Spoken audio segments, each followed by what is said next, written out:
An-Nakrimun awkwardly holds the tiny human in her arms, huddling behind the table, terrified and panicking.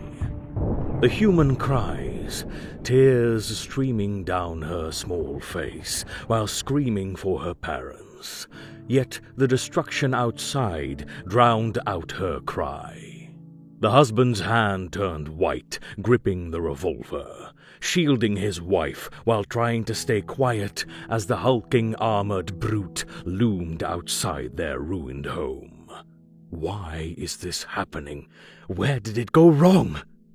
It was but a quiet and simple day, interacting with humans in their city, playing with their offspring, walking the street with her mother, and using her skills to help around, all the while being treated like a local celebrity. And less than 100 cycles ago celebrated the tiny human's first birthday. She found herself enjoying such a time far more than dealing with the arrogant nobles as a low-born cryptek back in the Infinite Empire.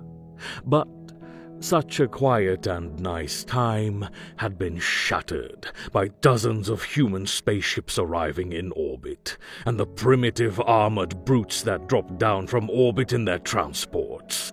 Their technologies, primitive as they were, still far outmatched this planet, which only recently reinvented aircraft. There were no warnings, aside from the paper media reporting the local leaders being receptive to communications and trades, while concerns over sovereignty. None thought more of it, until the genetically enhanced brutes rained from the sky, slaughtering anyone that resisted while bombarding the planet. The local soldiers huddled around the Canoptek construct she lent out as construction and industrial help.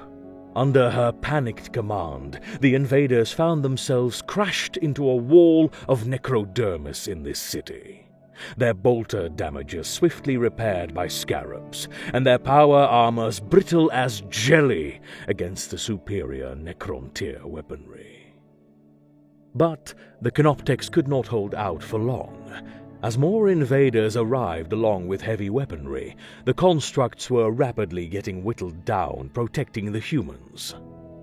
She does not know what compelled her as she rushed to the couple's home, while directing the remaining constructs to guide the local humans to her buried ship in the park, intending to save all of them and escape the planet. She could have just escaped herself, phasing her way into the ship. Instead, she found herself trying to console the family and taking them along to escape, greatly risking her mother and her own safety. And now she found herself cornered inside their home, silently comforting the tiny human, forced to hide her large body behind furniture too small for her, while the genetically enhanced soldier scanned the surrounding area for more enemies to slaughter. She wished this was just a bad dream, and she would wake up any moment now. But her lifeless necrodermis body cruelly reminds her of their kind's ability to dream. Crushing the crawling Xenos machine under his ceramide boot, Sergeant Gavriel Loken looked up to a rain of drop pods entering the atmosphere, and a triumphant pride crept up on him. The 63rd Expeditionary Fleet has graciously tried to offer peaceful compliance to this lost human world.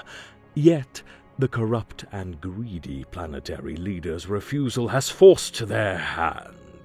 By Primarch Horus's order, the 16th Legion descended upon this world, intending to correct their foolishness and save the suffering masses into the glorious Imperium of Man. Initial assault had been quick.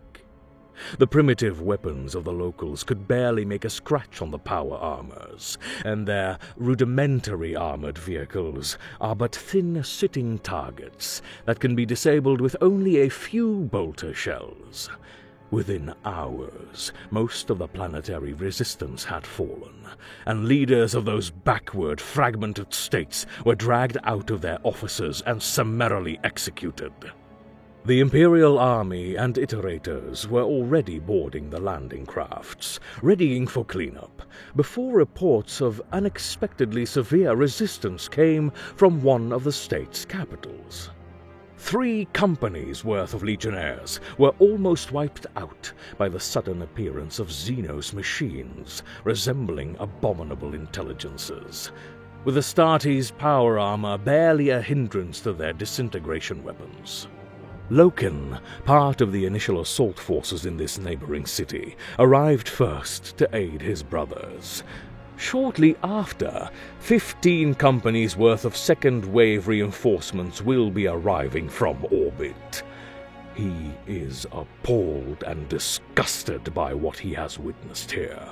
These poor people, long suffered under the Xenos machines' oppression, and their broken perception compelled them to huddle and fight alongside them against their Imperial saviors, as if the Xenos machines were somehow benevolent.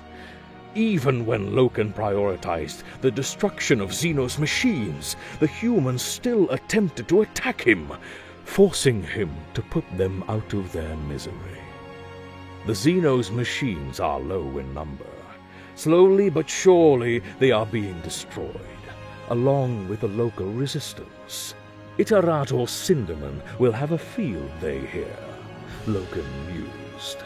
The locals need to be educated about the righteous hate of their xenosuppressors and their technologies, the correctness of imperial truth, and the benevolence of the Imperium and the Emperor. The cry of a child in a nearby ruined building seeped into his ears, no doubt disturbed by the rampaging Xenos machines and the collateral damage that followed. Letting out a quiet sigh, Loken shook his head.